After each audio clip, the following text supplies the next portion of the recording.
Halo teman-teman, perkenalkan nama saya Leoni Amtiran, saya dari Universitas Nusa Cendana Kupang, program studi Ilmu Administrasi Negara. Pada kesempatan kali ini saya akan mereview semua materi dari awal perkuliahan semester 2, mata kuliah Teori Pembangunan yang diasuh oleh Bapak Dr. Andus Lawrence Sairani, SOS MPA. Berikut penyampaian dari Pak dosen tentang konsep dan dimensi pembangunan. Pembangunan bukanlah suatu istilah yang netral. Di dalamnya melekat atau bertautan aspek ekonomi, sosial, politik, bahkan ideologis. Oleh karena itu, menjadi agak kurang tepat untuk mencoba membuat definisi tunggal pasti tentang pembangunan. Oleh karena itu, yang bisa dilakukan sebetulnya adalah mengumpulkan beberapa perspektif tentang pembangunan yang menjadi suatu ragam konsep seperti yang akan diuraikan pada bagian selanjutnya. Konsep pembangunan. Pembangunan adalah konsep yang kompleks karena melibatkan multi aspek karena berkaitan berbagai dimensi seperti ekonomi, politik, sosial, dan budaya. Multitafsir karena melibatkan beragam perspektif dan cara pandang yang berbeda, bahkan multi konteks, karena kadang konsep pembangunan dikaitkan atau diletakkan dalam konsep atau konstelasi rezim Mabogun 1989 misalnya mengembangkan konsep pembangunan dalam beberapa perspektif. Antara lain, yang pertama, pembangunan sebagai pertumbuhan ekonomi. Perspektif ini terutama berkembang setelah Perang Dunia Kedua yang cenderung menekankan pada aspek makro struktural yang menekankan pada produktivitas dari komoditas ekonomi melalui investasi.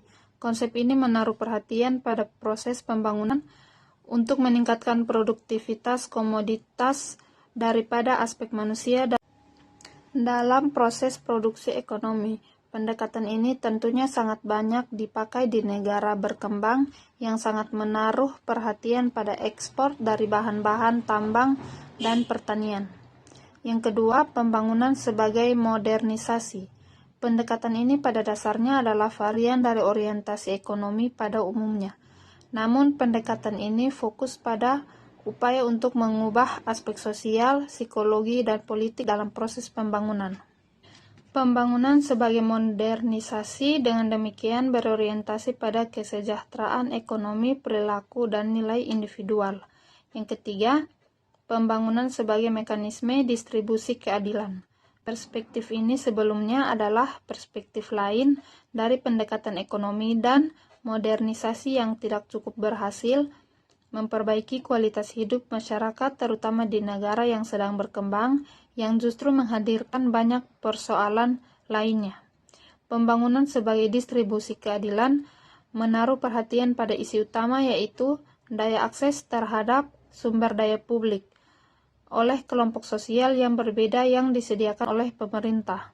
Pertanyaannya adalah bagaimana sebagai sumber daya tersebut bisa dialokasikan secara adil kepada berbagai kelompok sosial ini. Yang keempat, pembangunan sebagai transformasi sosial ekonomi. Pendekatan ini terutama diilhami oleh perspektif Marxis yang mempersoalan aspek struktural yaitu mekanisme produksi dan distribusi dalam menciptakan keadilan sosial. Fokus mereka terutama pada perkembangan kapitalisme industri yang sangat menentukan muncul ketimpangan distribusi sumber daya dan munculnya ketimpangan dan kemiskinan di negara yang sedang berkembang. Oleh karena itu, perhatiannya pendekatan ini adalah melakukan proses transformasi sistem produksi dan distribusi yang timpang. Pembangunan sebagaimana yang dikemukakan Alexander yang memiliki makna yang beragam. Baginya, pembangunan adalah proses fundamental terkait dengan perubahan masyarakat terkait dengan aspek ekonomi, sosial, kultural, politik, dan sistem nilai dari masyarakat itu sendiri. Mengutip Arm, baginya konsep pembangunan adalah evaluatif, subjektif, sekaligus makna yang objektif dan empiris. Dimensi pembangunan. Secara umum, Alexander mengembangkan beberapa dimensi pembangunan yaitu pertama, dimensi ekonomi. Indikator pembangunan berbasis indikator ekonomi terutama berkaitan dengan yang pertama, income, per kapita. Aspek ini selalu merujuk pada upaya merekam aktivitas ekonomi, khususnya menyangkut produksi barang dan jasa. Yang kedua, struktur ekonomi dan ketenaga kerjaan. Hal ini berkaitan dengan transformasi struktural ekonomi dan sosial termasuk perubahan komposisi tenaga kerja di sektor pertanian, manufaktur, dan servis. Yang ketiga, gejala urbanisasi. Kondisi ini berkaitan dengan pergeseran struktur ekonomi dari pertanian ke industri yang akan mendorong proses urbanisasi. Yang keempat, tingkat tabungan kemajuan ekonomi dapat juga ditunjukkan oleh tingkat tabungan masyarakat dari efektivitas perumahan dan sebagainya. Ketiga, indikator sosiologis. Aspek ini fokus pada perubahan karakter dan struktur sosial yang makin kompleks seperti munculnya beragam organisasi kemasyarakatan yang berbasiskan pada banyak aspek seperti jenis kelamin, pekerjaan, kelompok sosial, dan sebagainya. Keempat, indikator politik. Aspek ini terutama berkaitan dengan mulai stabilnya institusi formal yang berfungsi secara lebih maksimal, meningkatnya partisipasi masyarakat dalam aktivitas politik dan sebagainya. Sedangkan Todaro mengembangkan konsep pembangunan dengan penekanan yang kuat pula pada aspek ekonomi yang disebut sebagai pendekatan atau ukuran tradisional. Dalam perspektif ekonomi murni, Todaro cenderung mengartikan pembangunan dalam cakupan kapasitas perekonomian nasional yang kondisi awal ekonominya kurang lebih berada dalam keadaan statis untuk jangka waktu yang lama. Untuk menghasilkan dan mempertahankan tingkat kenaikan produksi kotor atau PNK sekitar 5-7% atau lebih dalam setahun, tingkat pertumbuhan PNK real atau PNK per kapita dalam satuan nilai mata uang setelah dikurangi dengan tingkat inflasi harga. Lazimnya digunakan untuk mengukur tingkat kesejahteraan ekonomi suatu masyarakat dalam arti yang luas, yaitu berapa banyak barang dan jasa real yang tersedia untuk dikonsumsi dan diinvestasikan oleh setiap warga negara. Selain itu, bagi Todaro, pembangunan juga dilihat dalam pengertian perubahan secara terencana, struktur produksi, dan penciptaan lapangan pekerjaan, sehingga bagian persoalan internal, maka kita bisa menggunakan teori modernisasi, dan jika melihat persoalan eksternal, yaitu relasi, kita bisa menggunakan teori Marxis atau ketergantungan. Teori modernisasi klasik.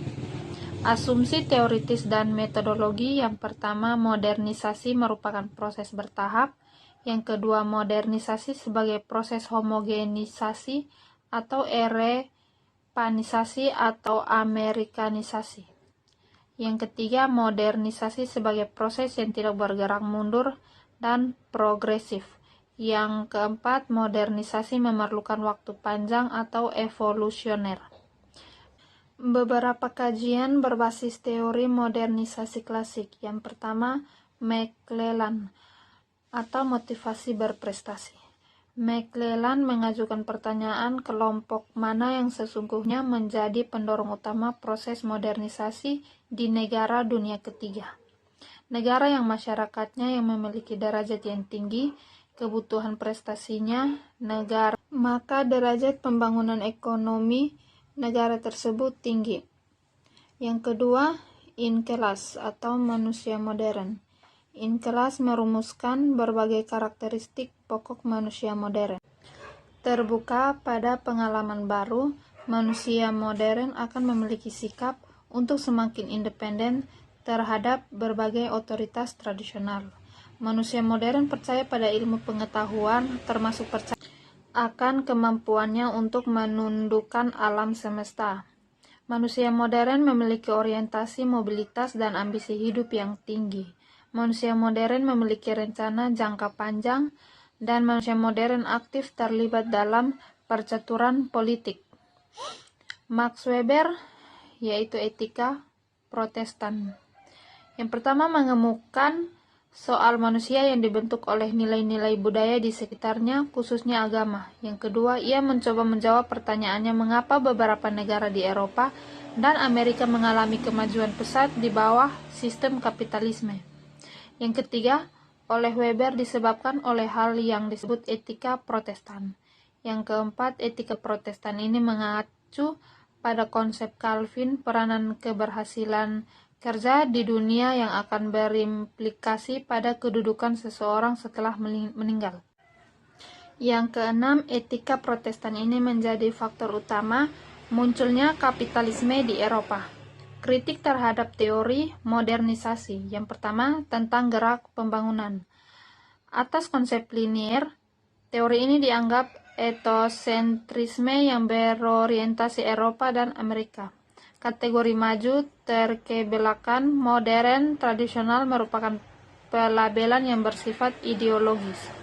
Yang kedua, tentang nilai tradisional, yaitu pengkritik mengajukan keberatan atas asumsi teori modernisasi pertentangan antara tradisi dan modern. Bagi mereka, masyarakat tradisional sebetulnya memiliki nilai yang pertama, Raoul Prebisch, kritik tentang pembagian kerja internasional. Yang kedua, Andre Gunder Frank, yaitu pembangunan dan keterbelakangan. Yang ketiga, Dos Santos, yaitu struktur ketergantungan. 3 bentuk ketergantungan, yaitu yang pertama ketergantungan kolonial, yang kedua ketergantungan industri keuangan, yang ketiga ketergantungan teknologi industri. Asumsi dasar teori ketergantungan klasik, yaitu ketergantungan sebagai gejala umum yang berlaku hampir di semua negara dunia ketiga. Ketergantungan sebagai akibat faktor eksternal. Ketergantungan dilihat sebagai faktor ekonomi dan pembangunan yang otonom dan berkelanjutan di negara pinggiran nyaris sulit dilaksanakan. Selanjutnya, teori sistem dunia. Sejarahnya, yang pertama perdebatan teori modernisasi atau teori ketergantungan. Yang kedua, kecenderungan terbentuknya tata ekonomi kapitalis dunia. Yang ketiga, munculnya negara-negara di Asia Timur, yaitu Jepang, Taiwan, Korea, dan Hong Kong, mencapai pertumbuhan ekonomi tinggi. Yang keempat, adanya krisis di negara-negara sosialis. Soal kutub negara. Wallerstein atau kritik terhadap model dwi kutub atau sentral dan pinggiran. Dunia terlalu kompleks, banyaknya negara yang sebenarnya tidak masuk dalam 2 kategori tersebut. Trikutub, yaitu sentral, semi pinggiran, dan pinggiran. Alasannya yang pertama, pola dwi kutub akan mendorong disintegrasi sistem dunia. Yang kedua, perpindahan modal dari negara yang sudah tidak efisien ke daerah baru yang lebih efisien atau laba optimum. Yang ketiga, jika negara semi pinggiran tidak ada, bisa menciptakan krisis ekonomi atau krisis politik. Selanjutnya, karakteristik negara semi pinggiran. Yang pertama, memiliki posisi tawar perdagangan yang berbeda dengan negara pinggiran yang cenderung pertukaran tidak seimbang. Yang kedua, campur tangan negara tinggi dalam mengatur dan mengawasi pertumbuhan pasar dalam negeri. Dari pinggiran ke semi pinggiran, melaksanakan 3 kombinasi alternatif strategi pembangunan, yaitu yang pertama, mengangkat dan memanfaatkan kesempatan. Yang kedua, strategi promosi dan undangan. Yang ketiga, strategi kemandirian.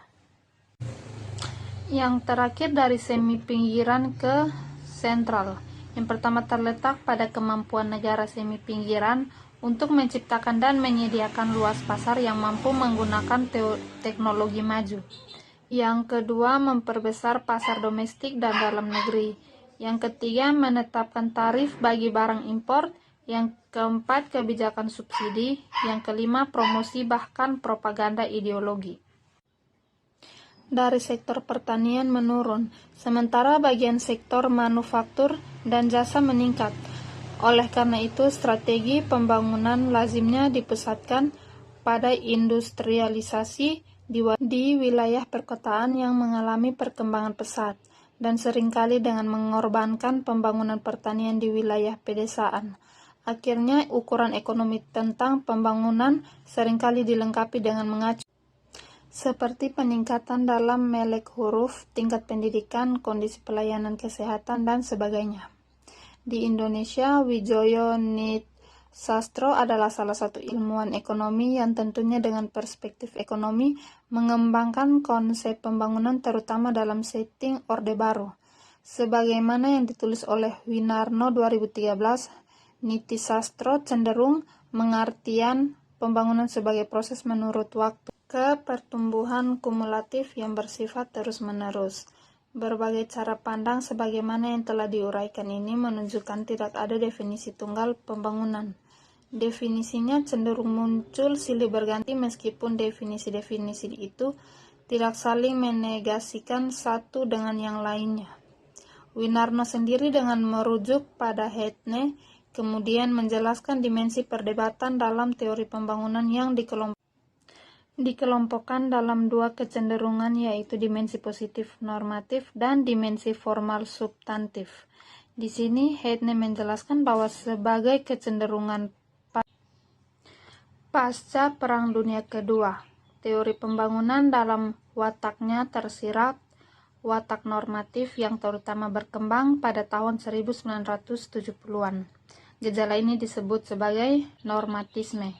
Orientasinya adalah suatu masyarakat ideal, yakni suatu masyarakat yang mempunyai kepentingan yang dibatasi oleh kepentingan orang lain, terutama jika kita tidak berpedoman pada nilai yang berlaku pada orang lain, sedangkan dimensi formal substantif pada sisi yang lainnya mempertentangkan pendekatan formal di mana pembangunan diartikan dari sejumlah tujuan umum serta indikator terukur yang bisa digabungkan ke dalam suatu model predikti dengan pendekatan substantif, di mana pembangunan melibatkan perubahan.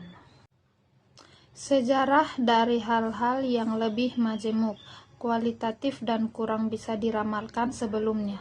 Catatan penting tentang perkembangan konsep pembangunan ditulis oleh Fakih.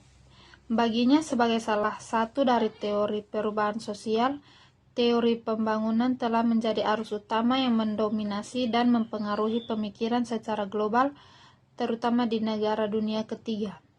Dalam konteks Indonesia, kitab pembangunan menjadi diskursus dominan yang erat kaitannya dengan pemerintah Orde Baru, di mana bisa disimak kabinet pemerintahan yang selalu dikaitkan dengan pembangunan. Di sini pembangunan bahkan cenderung disamakan dengan konotasi politik dan ideologi tertentu. Kata pembangunan adalah sebuah konsep yang kompleks. Pada awalnya, pembangunan hanya sebatas kata benda yang netral yang dimaknai sebagai pertumbuhan ekonomi, kenaikan pendapatan, dan lain-lain. Lingkup perubahan ada dua, mikro dan makro. Mikro yaitu individu dan komunitas, makro yaitu sistem dan struktur. Kategorial perubahan sosial ada 4, yaitu berdasarkan waktu, sifat, hasil, dan sumber. Yang pertama, waktu perubahan atau cepat dan lambat. Yang kedua, sifat atau linear dan siklus. Yang ketiga, hasil atau progres dan regres. Yang keempat, sumber atau materialistik dan ide, nilai, ideologi, dan lain-lain. Ragam teori pembangunan, yaitu misalnya dalam fenomena kemiskinan. Jika kita melihat aktivitas ekonominya, terutama di sektor manufaktur yang terus meningkat. Kedua, indikator kesejahteraan. Sejak Perang Dunia Kedua, perhatian terhadap aspek sosial dan kesejahteraan menjadi aspek penting dalam indikator pembangunan. Beberapa lembaga dunia secara intensif melakukan survei terhadap dimensi sosial dalam pembangunan ini seperti keterpenuhan gizi, pendidikan. Demikian penjelasan dari saya. Mohon maaf jika ada salah kata yang terucap dalam penyampaian materi ini. Terima kasih.